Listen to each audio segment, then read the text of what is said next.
अच्छा, जो भाजपा के बड़े नेता रहे हैं, कैप्टन साहब हैं, भव्य बिश्नोई हैं, धनखड़ साहब हैं जी, क्या इनके प्रति भी भाजपा की कोई साजिश हो, कभी ये जीतने नहीं चाहिए? क्योंकि चर्चाएं चलेंगी भी। देखो राजनीति में सब संभव है, और राजनीति में अक्सर ये हुआ, हर राजनीति में नहीं, कोई भी हो, कोई भी काम, जो भी आदमी ये दिखता है भाई इससे हमें कभी ना कभी खतरा हो सकता है, तो उसको साइडलाइन लगाने का प्रयास हर आदमी करता है, किसी भी फील्ड में, कोई भी फील्ड हो। और राजनीति की जहाँ तक है, राजनीति में और ज़्यादा हो जाती है। क्यों? उसका कारण भी ये है, ओम प्रकाश धनखड़ ने अपने बादली में, जहाँ से वो विधायक रहे, वहाँ उन्होंने एक बयान दिया जब वो प्रदेश के अध्यक्ष थे कि भाई मैं या 2 नंबर वाली कुर्सी पे बैठे हूँ, एक नंबर वाली चाहिए। वागल दिन ना तो 1 नंबर वाली मिली, वह 2 नंबर वाली ज्यादा रही ना जी।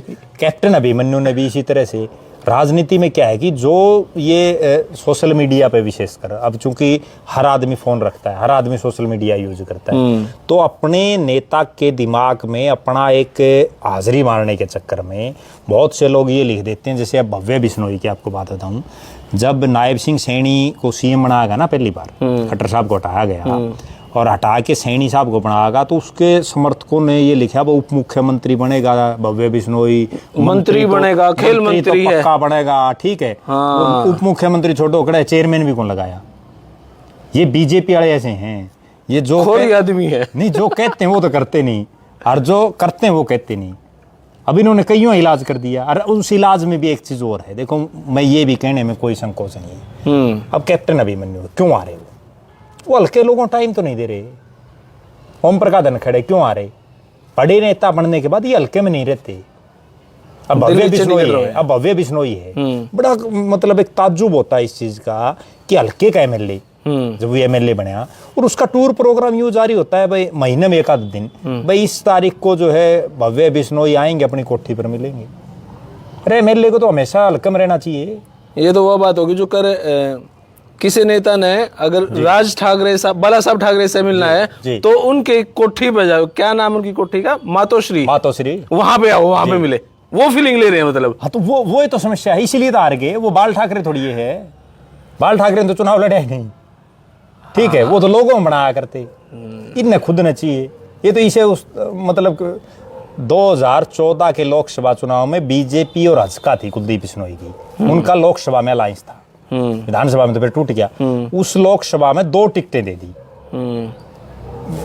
हजका को। हिसार से तो कुलदीप आप खड़ा हो गया, और करनाल से अपने भाई चंद्रमोहन को खड़ा कर दिया। और को आदमी नहीं है आपके पास, सारा सिस्टम तो इन्हें चाहिए। समस्या ताड़े हो रही ना। अब हिसार लोकसभा में अभी जो रणजीत सिंह आ रहा, एक परिवार के 3 खड़े, लोग किसको वोट देंगे? उन्होंने चौथा जेपी को दे दी। ले भाई, नैना चौटाला खड़ी, अजय सिंह की धर्मपत्नी सुनैना चौटाला खड़ी, रणजीत चौटाला खड़े, तीनों देवीलाल के नाम पर राजनीति कर रहे।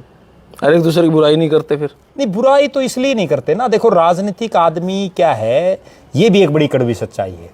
राजनीतिक जो बढ़ने हैं ना, वो सारे इकट्ठे रहे हैं। ये तो आपस में लोग पता नहीं क्यों बिना का मूर्ख हो रहे हैं। लोग उनके लिए लड़ते हैं, भिड़ते हैं, केस करवा रहे हैं खूब, बाद में रोए हैं, बाद में रोए हैं। फिर ऐसे ऐसे लोग हैं। जब चौरे बंसीलाल और धर्मवीर सिंह का चुनाव था, वो अंगोलियां चल गई थी, जुई गांव पड़ता है तो शाम हल्के में बड़ा गांव है, और जिनके उसमें नाम आए ना, अब एक आदमी की सजा हुई, जेल काट के आनी पड़ी, ठीक है, अब वो रो रहा है बेचारा। भाई क्या करें, इनने तो आपका तो बाद में नाश कर लिया। आज वो देखो किरण चौधरी और धर्मवीर एक मंच पर हैं। तो राजनीति में कभी भी कुछ भी हो सकता है। मैंने मेरी खुद की आंखों से देखा है, जितने बड़े जो ये चौधरी है ना, सारे सामने बात करें आपस में। और वीरेंद्र सिंह ने तो बड़े चौधरी, वीरेंद्र सिंह जो हैं, उनने तो जब वो बीजेपी में थे ना वीरेंद्र सिंह, तो उन्होंने तो ऑन कैमरा एक बात कही थी। उनकी मैं इस चीज की बड़ी दाद देता हूँ, वो बेबाक है जी। उन्होंने ये कहा भाई चौधरी भूपेंद्र सिंह हुड्डा तो कांग्रेस में है, और सुशील गुप्ता आम आदमी का प्रदेश अध्यक्ष है, और मैं बीजेपी में हूँ, हमें तीनों तो इकट्ठे बैठे हैं सामने। बड़ी बात है। अभी है राजनीतिक, क्योंकि आपस में सबकी रिश्तेदारियां हैं। अब हुड्डा साहब वीरेंद्र सिंह की रिश्तेदारियां भी हैं, बिजनेस भी हैं, बिजनेस भी हो सकते हैं, सबका आपस में यही तो सिस्टम है। अब उस चक्कर में ठीक है भाई, चल रहा है मामला, लेकिन लोग वो ये बात है कि सिर्फ जय जयकार। अच्छा, लोगों के भी एक चीज दिमाग में नहीं आ रही, जो जनता है प्रदेश की, उसके भी एक चीज नहीं समझ मारी कि जब चुनाव होता ना 1 महीने का जी, उसमें तो वो जो मानो मरण मारने के लिए तैयार हो जाते हैं। और क्या पता उनको वो जानते ना हो जिनके लिए वो मरने मारने के लिए तैयार हैं। इस चुनाव की मैं आपको एक वाक्य बताऊं। मैं किसी गांव में चला गया, तो मैं वहां बोला वहाँ भाई किसकी हवा है, क्या मामला है? तो वो बोला जी बोला फलाना आदमी जीता, उसने किसी का नाम लिया। माँ बाबू कौन है? बोला जी मेरा जीजा है। वो अगला आदमी बोला मैंने हाँ तेरा जीजा है, मैं उस नागलन जानू था, मन नहीं बेरा था इसका कोई जीजा जाजा को नहीं कड़े बेरा क्या उसका ही बेरा था मैंने माँ भाई चल तू बताइए इसका गांव कौन सा है? उसने को और नाम ले दिया गांव का। तो कम रहा बेरा कौन था अगले ने, वो धक्कत जीजा बना रहा था। बताओ लोगों की मतलब ये मानसिकता। अब उस आदमी ने मैं मेरा नंबर भी दिया गया। अब उस आदमी का एक दिन फोन आया, रमा के क्या है उसका जीजा आ गया चुनाव, ठीक है? बोला जी बोला कुछ नहीं ज्ञान तुम आई भी तू बदला आगे। अभी उसका कोई परिवार में एक प्रोग्राम था जिसने जीजा बनाया रहा था। माँ भाई तेरे थी बलाया कौन बला? बोला ना जी बोला मेरा तो नंदा कौन दिया। बताओ ये हाल। और उसके लिए मरने मारने के लिए तैयार। मतलब लोगों की मानसिकता ये होगी कि उनको मतलब ही नहीं किसी चीज से। अब उस एक महीने में तो यूं समझ लेते हैं हम ही यहाँ सब कुछ। अब हरियाणा की राजनीति में भाजपा आगे का रोड मैप क्या तैयार कर रही है? क्योंकि वो तो इलेक्शन जीतने के अगले दिन से फिर शुरू कर देते हैं कार्रवाई। देखो बीजेपी की एक सबसे खास बात ये है जी, पूरे प्रदेश में बीजेपी ने ऐसा अपना संगठन तैयार कर दिया, हर गांव में कोई न कोई बीजेपी का झंडा ठाने वाला है आज के दिन। नहीं तो आज से 10 साल पहले ये हालात थी कि बीजेपी को तो ब्राह्मण बनिया पंजाबी की पार्टी बताया जाता था, बीजेपी को शहरी पार्टी बताया जाता था। गाँव में तो कोई सिस्टम ही नहीं था। और अगली बात, गाँव में तो ये हालात थी बीजेपी की, जब चौटाला के साथ इनका अलायंस था ना, या बंसीलाल के साथ था या देवीलाल के साथ था, तो इनको ग्रामीण सीटें तो दिया ही नहीं करते, शहरी सीटें दिया करते। और एक बार बड़ी ताज्जुब की बात बताऊं, जब 2000 के चुनाव की बात है, 2000 या 2005 के चुनाव की बात है, 2005 की है या 2000 की, तो उसमें भवानी खेड़ा हल्के में बीजेपी के कोटे में टिकट चली गई। चोरी देवी ओम प्रकाश चौटाला की और बीजेपी का अलायंस था। और बीजेपी ने पता है किसको उतारा? लोकल कैंडिडेट कोई नहीं बीजेपी, संतोष सारवाण जो मुलाना से एमएलए थी अभी पीछे, उस संतोष सारवाण को टिकट दे दी आप भवानी खेड़ा से। बीजेपी के तो ये हालात थी, उनके पास कोई झंडा ठाड़िया नहीं था क्योंकि भवानी खेड़ा ग्रामीण सीट थी। वो संतोष सारवाण का जब तक यूं समझ में आया भाई भवानी खेड़ा में गांव खड़े खड़े हैं, इतने इलेक्शन हो लिया, चुनाव हो लिया। तो अब जो जब भी चुनाव हो, देखो बीजेपी की जो आपने प्रश्न पूछा ना जी, बीजेपी 24 घंटे 365 दिन राजनीति कर रही है। और बीजेपी ने इतना कैडर अपना मजबूत कर लिया कि अगर कोई भाज भी गया ना, कोई एक आधा नेता भाग गया तो भी कोई फर्क नहीं पड़ता। खट्टर साहब ने एक बात कही थी सोनीपत में आपकी लोकसभा में कि हरियाणा प्रदेश में एक एमपी आया हमारे, एक नेता आया हमारे साथ 10 साल पहले, और 10 साल पहले आया तो वो कांग्रेस का बड़ा नेता था। उसको हमने 2 बार टिकट दी और वो 2 बार का सांसद। और अब वो नेता एक दिन मेरे पास आया कि बोले मैं अगर आज पार्टी छोड़ना चाहूँ ना, मैंने जब ज्वाइन करी तो मेरे साथ थे 20,000 लोग बीजेपी ज्वाइन करने के लिए, और आज अगर मैं पार्टी तारी छोड़ दूं तो मेरे पे 200 भी को नहीं। यो बड़ा जादू है, कोड डैमेज हो जावा है। वो डैमेज इसलिए करते हैं ना, एक तो देखो उनकी 1-2 चीजें हैं। कांग्रेस में किस चीज का नारा लगता है? कांग्रेस में लोग नारा लाते हैं सोनिया गांधी जिंदाबाद, राहुल गांधी जिंदाबाद, प्रियंका जिंदाबाद, हुड्डा जिंदाबाद, दीपेंद्र जिंदाबाद, ये चीजें ना जी। जबकि ये लगाते हैं भारत माता की जय, शुरू में भारत माता तक करें। हाँ। अच्छा असली बात ये जो बाकी आए हैं नेता की जयकारा लगा दे रोक देंगे ना भाई मेरी नहीं बात। एक चीज और बताऊं जी, अभी जो नए लोग जो बीजेपी में आए हैं ना, अलग अलग पार्टी, भले वो किसी भी पद पर चले गए, उनको ये नारे भी नहीं लगाने अरे अब तक भी ढंग से। और जब तक ये भारत माता की जय आड़े ये नारे ढंग से नहीं लगाती इतने उसमें पक्का भाजपा भी नहीं मानते। तो बीजेपी का फायदा क्या है बीजेपी को कि आज उसने इतना मजबूत सिस्टम कर लिया। एक तो आर्थिक रूप से मजबूत होगी। आप बीजेपी के ऑफिस देखो, आप जिंद में बना हुआ है, लग्जरियस है, ठीक है, मतलब जैसे 5 स्टार होटल है, ठीक है। एक तरफ कांग्रेस देखो, कांग्रेस की तो ये हालात है, ताले ताले लग रहे हैं। ताले भी छोड़ दो। एक बड़ी विचित्र बात बताऊं जी, जिसका बहुत कम लोगों को पता होगा, कांग्रेस ने हरियाणा में सबसे ज्यादा राज करे आज तक, करे ना। अभी 10 साल पहले भी कांग्रेस की राज थी। हरियाणा के कई जिले तो ऐसे हैं, कई जिले जिनमें कांग्रेस का ऑफिस ही नहीं है खुद का। बताओ आप, वो कहां बीजेपी का मुकाबला करेगी? Micro management. बीजेपी ने एक एक चीज पर जो है डीपली अध्ययन किया है। आज बीजेपी में कोई भाग जाओ, कुलदीप बिश्नोई क्यों नहीं भाग रहा? कुलदीप बिश्नोई को कुछ नहीं दिया ना, उसने यूं बेरा बिक गया तो भी कुछ नहीं है। अच्छा, बीजेपी की एक खास बात और है, बीजेपी वालों, मैं अक्सर कहता भी हूँ बीजेपी ने, वे तारी जो है राजा है ना, ये कांग्रेस और इनेलो के लोगों की देन है। नहीं तारा तो कुछ होता ही नहीं था। ठीक बात है। 70% तो कांग्रेस वाले आ रहे हैं धर्म, ठीक बात है। 20% चौटाला वाले आ रहे हैं जी, 10% नहीं तो ठीक है। ये बीजेपी क्या करती है, ये मैं एक बड़ी गंभीर बात बताऊं जिस पर बहुत कम लोगों का दिमाग जाता है। बीजेपी दूसरी पार्टी के नेताओं को तोड़ के ले आती है और उनको तोड़ के लाने के बाद जितनी उसकी कैपेसिटी है ना, उससे बड़ा पद देते हैं। फिर वो कड़े जान दो का कौन अंदा, वीरेंद्र सिंह जिंदगी में केंद्र में मंत्री कौन बना, उसको केंद्र में मंत्री बना। लो इस्पात मंत्री। धर्मवीर सिंह जिंदगी में एमपी नहीं बना, लोकसभा चुनाव लड़ा था धर्मवीर ने, हार गया था, ठीक है, उसको तीसरी बार लगातार एमपी बना। रमेश कौशिक पूरी जिंदगी में कभी एमपी नहीं बना, कांग्रेस से आती 2 बार एमपी बना। राव इंद्रजीत को 3 योजना हो गए लगातार कैबिनेट मंत्री, मतलब कैबिनेट में राज्य मंत्री स्वतंत्र प्रभार, उसकी लड़की को बना दिया। किरण चौधरी कभी एमपी नहीं बन पाई, राज्यसभा का चुनाव लड़ा था उन्होंने, वो हार गई थी, ठीक है। किरण चौधरी ने राज्यसभा का चुनाव भी लड़ा था, 1 वोट से हार गई थी, उस बात का बहुत कम लोगों को पता है। अच्छा जी, ठीक है। तब वो दिल्ली की राजनीति करती थी और दिल्ली की राजनीति करते हुए यहाँ चौटाला की सरकार थी और उनको यहाँ से चुनाव लड़ा था और भाजपा ने कितना बड़ा पद दोनों को और दे दिया। उसके बाद उसको राज्यसभा में भेज दिया, उसकी बेटी को मंत्री बना दिया। रणजीत चौटाला, कांग्रेस ने कभी उनको जो है इतनी वो तवज्जो नहीं दी, उसको एमपी की टिकट दी, 2 सरकारों में मंत्री, विभाग बिजली विभाग कितना बड़ा, ठीक है। अरविंद शर्मा रोहतक से एमपी बना, अब मंत्री बना रखा सरकार में। विनोद शर्मा के लड़के को जो है सपोर्ट करके बढ़ा दिया।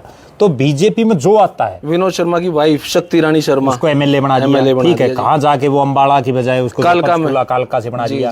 रणबीर गंगुआ था, रणबीर गंगुआ का क्या सिस्टम था, कितना बड़ा उसको डिप्टी स्पीकर अब मंत्री बना दिया, बड़ा मंत्रालय मिला। कृष्ण लाल पंवार है जो 5 बार का एमएलए था, उसको चौटाला ने कभी मंत्री नहीं बनाया, इन राज्यसभा में भी भेज दिया। और पिछली सरकार में भी मनोहर की जो पहली सरकार थी उसमें मंत्री रखा, अगली बार वो हार गया, हारने के बाद उसको फिर राज्यसभा में भेजा, अब उसको कैबिनेट का इतना पावरफुल मंत्री बना रखे। राव नरवीर सिंह आया, उसको पहली मनोहर की सरकार में कैबिनेट मंत्री, अब फिर इतना पावरफुल मंत्री।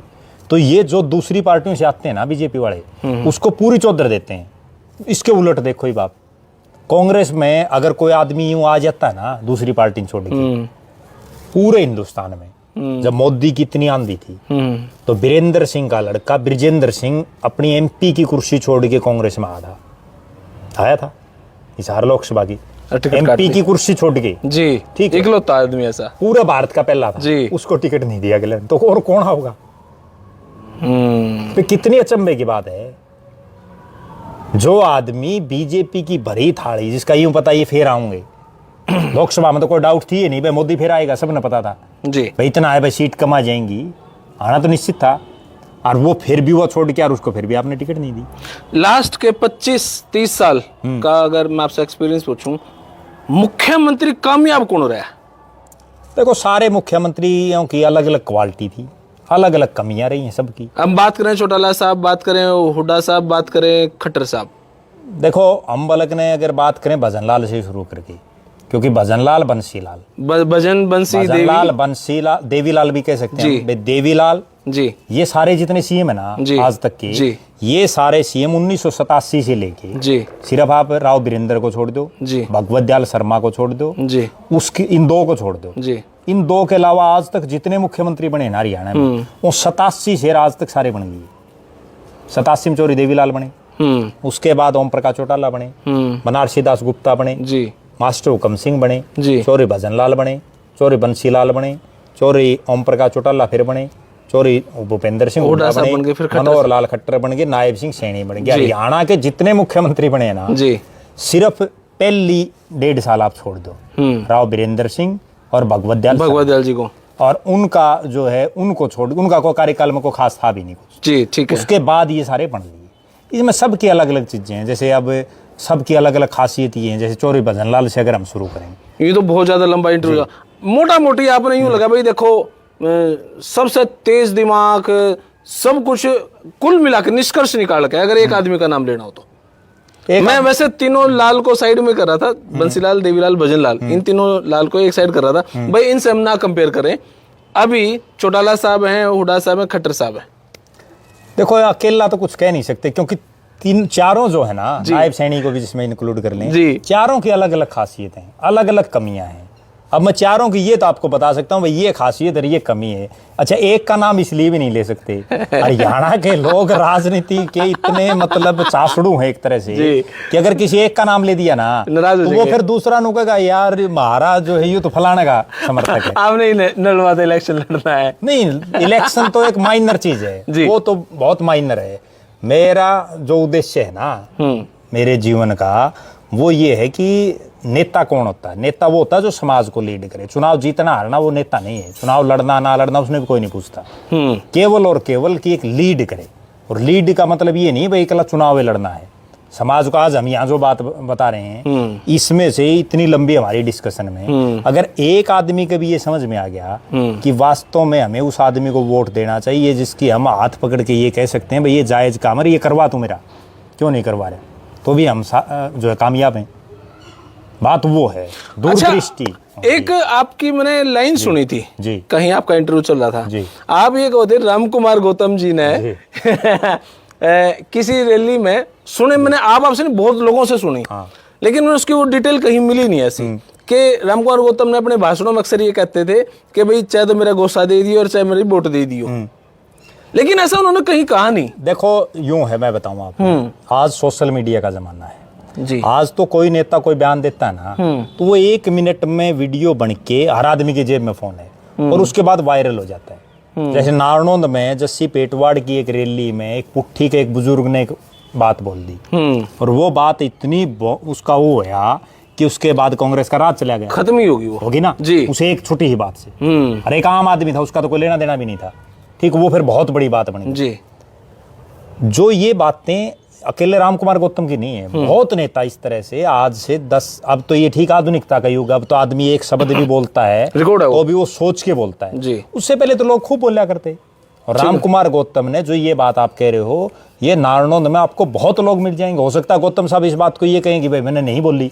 अब गौतम साहब तो एक बात और भी बोलते हैं, पिछले कई चुनाव में तो मैं सुन रहा हूँ कि भाई ये मेरा आखिरी चुनाव, इसके बाद नहीं लड़ूंगा, फिर ये तो सुना है मैंने, फिर लड़ लेते हैं जी। तो उन्होंने ये बातें कही हुई हैं। अब वो ना मानने, आपने सुनी है? नहीं, मैंने खुद ने सुनी है। मेरा नानका है बदावड़ गांव में। अच्छा, ठीक है। बदावड़ गांव उस समय जो है नारनौंद हल्के में था और अब वो बदावड़ गांव है उकलाना हल्के में, तो वहां भी उन्होंने कही है।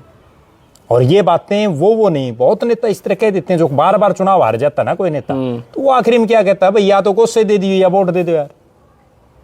क्योंकि तब तक है ना गौतम साहब लगातार चुनाव आ रहे हैं। वो पहला चुनाव कब जीते जिंदगी का? 2005 में। 2005 से तो पहले जीते नहीं, उन्होंने सफेदों से भी लड़ा था, लोकसभा का भी लड़ा था, जिसका बहुत कम लोगों को पता होगा। नारनौंद से तो उन्होंने अनगिनत चुनाव लड़े, ठीक है, और थक हार के वो 2005 में उनकी लॉटरी लगी। और 2005 में जब लगी, वो सुन लो, वही बड़ा विचित्र वाक्य है, बीजेपी के 2 MLA जीते थे, उनमें एक राम कुमार गौतम और एक हसनगढ़ हल्का होता था जिसका पार्ट किलोई में है, जिसको हुड्डा गढ़ बोलते हैं ना लोग। उस हुड्डा के गढ़ में हसनगढ़ से बीजेपी का जीता था नरेश मलिक, और वो नरेश मलिक अब दिवंगत हो चुके हैं, मतलब वो नरेश मलिक जीता था। उसके बाद राम कुमार गौतम बीजेपी विधायक दल का नेता भी बना, ठीक है। गौतम साहब के तो बहुत किस्से हैं, लेकिन वो किस्से ये हैं कि ऑन कैमरा नहीं है कोई चीजें, पुराने हैं वो किस्से, पुराने उस टाइम पे कह दें। अच्छा, चलते चलते भी कुछ भी कैसे कह दे, बिल्कुल ये जर्नली बातें हैं, वो नहीं है। बहुत नेता कह रहे हैं, बहुत नेता कह देते हैं इस तरह की बातें। जो आदमी बार बार हार जाता ना, वो थक हार के क्या करेगा, आखिरी में वो यूं कहेगा। ये बात तो देखो, हुड्डा साहब की बातें चर्चाएं में चली थी, भाई मैं आखिरी इलेक्शन है, ऐसा कुछ कहा। बहुत नेता कहते हैं, हुड्डा साहब के बहुत नेता। ये तो बातें, अब यूं तो ये चीज भी है, सुन लो, चौरे ओम प्रकाश चौटाला का भाई रणजीत चौटाला जी, वो चुनाव लड़ता है रानिया से, ठीक है। और रानिया से पिछले 4 चुनाव उन्होंने लड़े, चौटाला उनके खिलाफ थे, ओम प्रकाश चौटाला। वो उनकी टक्कर में हर बार छोटे छोटे प्रत्याशी जिनका बहुत लंबा चौड़ा राजनीतिक वजूद ना हो, उनको खड़ा कर देते। एक बार कृष्ण कंबोज को कर दिया, एक बार रामचंद्र कंबोज को कर दिया जी। और लगा, वहां की एक बड़ी खास बात है, सिरसा में आप जब कभी जाओगे, हर आदमी ये कहेगा कि रणजीत चौटाला 59 महीने और 20 दिन तो चुनाव जीतते रहते हैं। 60 महीने हैं, 59 महीने और 20 दिन तो चुनाव जीतते रहते हैं। आखिरी के 10 और लास्ट के 10 दिन में चुनाव हार जाते हैं। और वो क्यों हार जाते हैं जी, वो आखिरी में एक जनसभा ओम प्रकाश चौटाला वहां करते और वो केवल इतना कहते और कुछ नहीं। अब क्या पता वो भी ऑन रिकॉर्ड ना हो। वो ये कहते भाई तुमने थाने में मतलब जिले थाने में SHO चाहिए, सिपाही चाहिए, लोगों तो SHO चाहिए, लोगों ने SHO चाहिए ना। तो अगर यू कृष्ण तो जीतेगा, रामचंद्र जीतेगा तो मैं बनूंगा मुख्यमंत्री, SHO मैं हूँ। और जय रणजीत जीतेगा तो भूपेंद्र हुड्डा या भजन लाल और बनेंगे। समझे बात? मैं 10 दिन में लुटिए डूब जाती थी बस। अब उन चीजों को वो बहुत नेता कहते हैं इस तरह से। अच्छा, आने वाले सालों में क्या भाजपा और मजबूत होती जाएगी? देखो जो कांग्रेस हुड्डा की जो हालात आज है जी, कांग्रेस कहीं संघर्ष नहीं कर रही, बीजेपी लगातार लोगों के बीच में है और चौटाला आज का आपस में जो है नहीं कोई सिस्टम बन पा रहा। अब अभय सिंह चौटाला एक उभर सकते हैं, लेकिन वो उभरेंगे तब जब वो मेहनत करेंगे। अब वो मेहनत कर नहीं पा रहे क्योंकि उम्र तो उनकी भी लगातार बढ़ रही है। घुटनों में कमर में दर्द 60 साल से ऊपर के हो गए वो, तो देखो उम्र उनके भी बढ़ती जा रही है। तो अब वो कितना संघर्ष कर पाएंगे, लेकिन इतना निश्चित है कि बीजेपी जिस ढंग से चल रही है, बीजेपी क्या कर रही है देखो ये। अगर इनेलो जज्बा इकट्ठी हो जाए तो इतना है कि हुड्डा साहब से नहीं, इकट्ठी हो जाए तो अंग असेंबली आ सकती है जिसमें इनकी फिर लॉटरी लग सकती है। अंग असेंबली आ जाएगी, मतलब 15 सीट आ जाएंगी। क्योंकि जब हरियाणा प्रदेश में जब भी अब क्षेत्रीय पार्टी जब मजबूत हो जाती है ना तो अंग असेंबली बन जाती है। जैसे पिछली बार बनी 10 ही सीटों का खेल था, 10 सीटें जेजेपी की आई तो अंग होगी जी।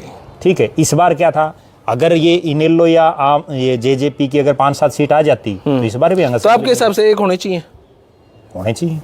चाहिए, लेकिन राजनीति में लगता नहीं, क्योंकि राजनीति में क्या है कि जो नेता के इर्द गिर्द जो लोग रहते हैं ना जी, वो इकट्ठा नहीं होने देते। वो क्यों नहीं इकट्ठा, हुड्डा साहब क्यों आ रहे, इसी से रिलेटेड चीज है जी। मैं खुद उस चीज का प्रत्यक्षदर्शी हूँ। मैं एक दिन वहां बैठा था जी उनकी कोठी पे, तो वहां एक एक्स MLA है। वो एक्स MLA हुड्डा साहब को ये बोले कि हुड्डा साहब आप नारा दो अब की बार 87 पार। मेरे मुंह में एकदम निकल गई, माँ जी फिर 3 कौन सी हारोगे, 90 पारे दे दो सीधा।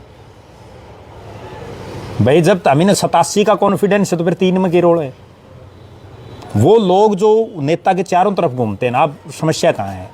मान लो अभय सिंह को आगे कर दिया तो जो आज अजय और दुष्यंत के इर्द गिर्द लोग रहते हैं वो क्या करेंगे, उनकी रेरे माटी होगी। अगर अजय सिंह को आगे कर दिया तो जो सारा दिन अभय सिंह को मुख्यमंत्री बना के सोते हैं वो फिर कहाँ जाएंगे। जो अभय सत्य का जो डायलॉग बना रहे हैं, वो डायलॉग तो कोई नेता की में बना लो। सत्य तो आप एक बात होता हो भाई, बहुत सी ऐसी चीजें हैं जिनमें वो सत्य भी मिलते हैं। अच्छा, आखिरी सवाल की तरफ बस। अब बड़ोली साहब पे जो आरोप लग रहे हैं जी, उसमें कितनी सत्यता है या साजिश है?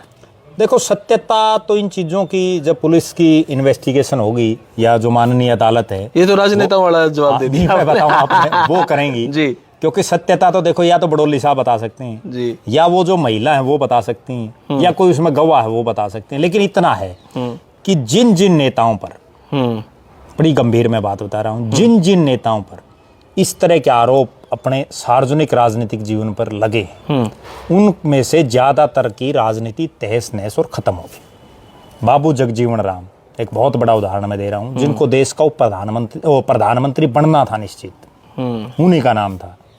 और बनने से जब ये था भाई ये आज बनेंगे जी, उससे एन पहले उनके बेटे का कोई फोटो वायरल हो गया।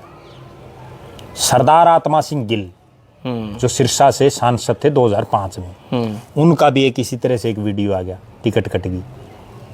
ठीक है, उसके बाद रमेश कौशिक, इसी बार की बात है, ठीक है, एंड टाइम आ गई, टिकट कट गई। वही चीज अब बड़ोली साहब का निश्चित था बीजेपी का दूसरी बार प्रदेश अध्यक्ष बनना जी, क्योंकि उन्होंने अपनी MLA की सीट छोड़ दी थी जी, और वो नायब सैनी के इनके खासम खास भी थे जी, निश्चित था बनना।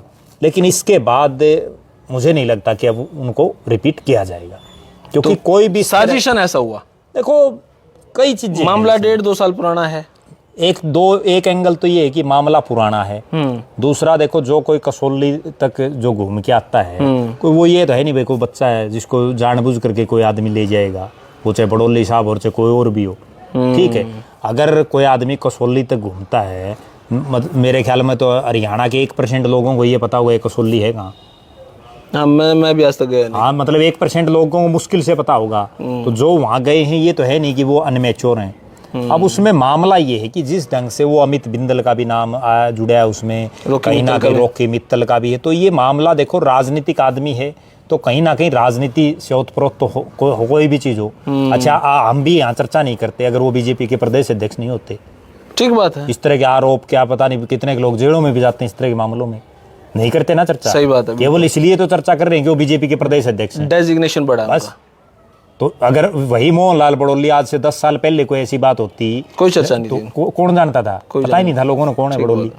लेकिन अब वो पद पे हैं। हाँ, इसमें एक चीज मैं जरूर कहूंगा, एक तो उनको नैतिकता के आधार पर अपना इस्तीफा देना चाहिए, ठीक है। दूसरा, अगर उन पर आरोप गलत साबित होते हैं, भाई आरोप वो जो है कहीं किसी साजिशन है, तो जिसने करवाए उनको जो है सख्त से सख्त उन पर कार्रवाई होनी चाहिए, नहीं तो फिर कोई किसी को बदनाम कर देगा। ठीक है ना, उन पर गंभीर से गंभीर जो कार्रवाई होनी चाहिए। और अगर इनका कहीं कोई मामला है तो वो तो दूध का दूध। अच्छा, इसमें विवाद भी कहाँ फंस रहे हैं जी। असली जड़ क्या है कि अब हिमाचल प्रदेश, इसको राजनीतिक एंगल से क्यों देखा जा रहा है? हिमाचल प्रदेश में कांग्रेस की सरकार है, हरियाणा में बीजेपी की सरकार है। अगर हिमाचल में भी बीजेपी की सरकार होती तो एक अलग एंगल होता, हरियाणा में कांग्रेस की होती, वहां भी कांग्रेस की होती तो एक अलग एंगल होता। अब बहुत से बीजेपी के लोग, मेरी भी कईयों से बातचीत होती, वो ये कहते हैं भाई हिमाचल में कांग्रेस की सरकार इसलिए करा दिया। ठीक है ना, एंगल कई हैं, लेकिन जब पुलिस इन्वेस्टिगेशन करेगी, लेकिन इतना है कि इसमें मैं एक तो ये समझ रहा हूँ कि बड़ोली साहब को मीडिया ट्रायल नहीं करवाना चाहिए। वो खुद करवा रहे हैं या लोग जानबूझ के कर रहे हैं। जैसे अब उनके समर्थन में जगह जगह ब्राह्मण समाज प्रेस कॉन्फ्रेंस कर रहा है, जगह जगह जो बीजेपी के उनके खासम खास हो सोशल मीडिया पर कर रहे हैं। मतलब क्यों आप मामले को उछाल रहे हो? मामले तो खुद बड़ोली साहब भी उछलवा रहे हैं, क्यों उछलवा रहे हैं? जो मतलब वो तो देखो ना, तो जो प्रेस कॉन्फ्रेंस कर रहे हैं उनने कोई फैसला करना, ना जो भाजपा उनके समर्थन में लिख रहे हैं उनने कोई फैसला करना। वो तो पुलिस की इन्वेस्टिगेशन होनी है और उसके बाद अगर पुलिस क्या करती है फिर कोर्ट में जाना मामला। मीडिया ट्रायल से बचना चाहिए। अच्छा, ईवीएम में भी कोई सेटिंग होती है क्या? कांग्रेस वाले क्या करना अक्सर जी? देखो, मैं तो मानता नहीं जी, मतलब वैसे ही है।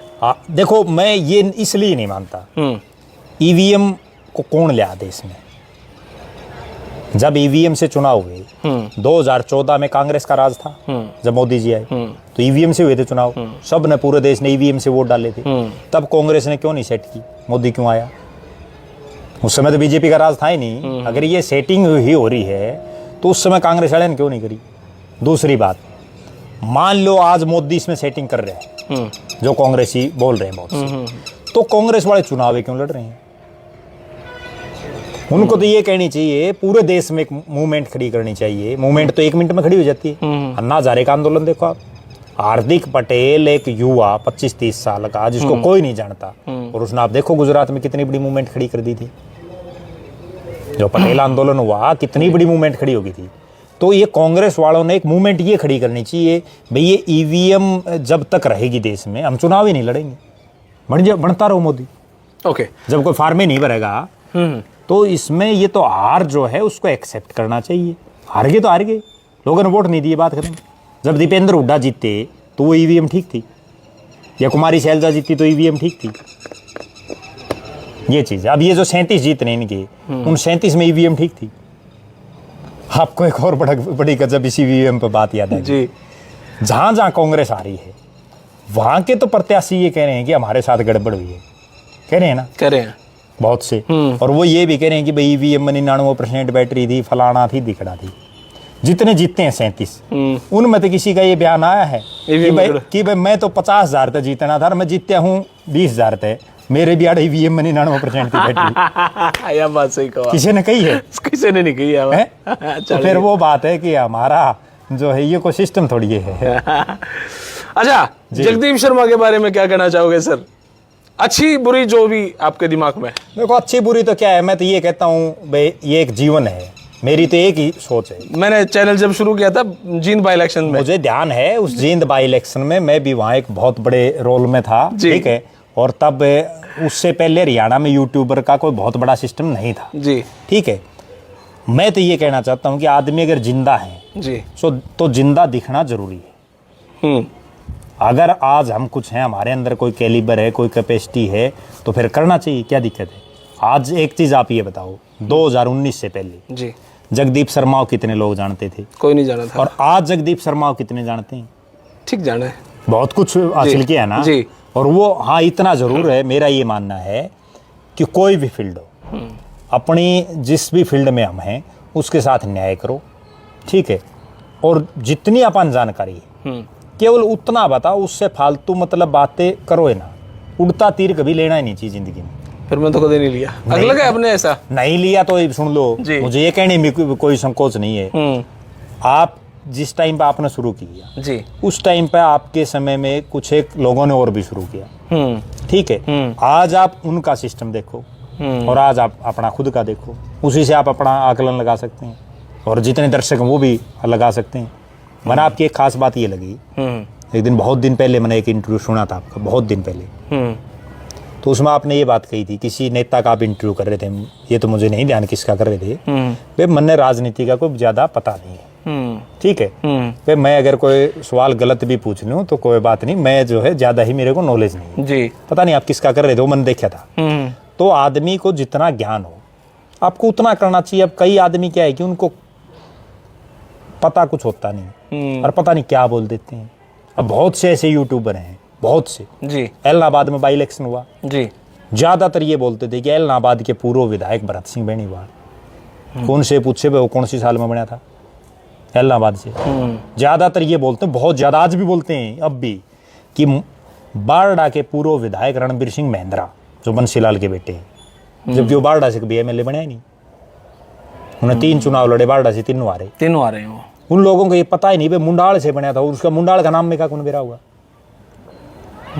तो इसमें तो ये फील्ड ऐसी है, निरंतर सीखते रहना पड़ेगा। मैं भी ये नहीं कहता कि भाई मन ने सब कुछ पता है जी, लेकिन आदमी को निरंतर सीखते रहना चाहिए। और जितना पता है जी, जो सही, मतलब 99% जो बात सही ध्यान हो जी, वो बोल दे, जिसका नहीं पता हो टाल कर दे।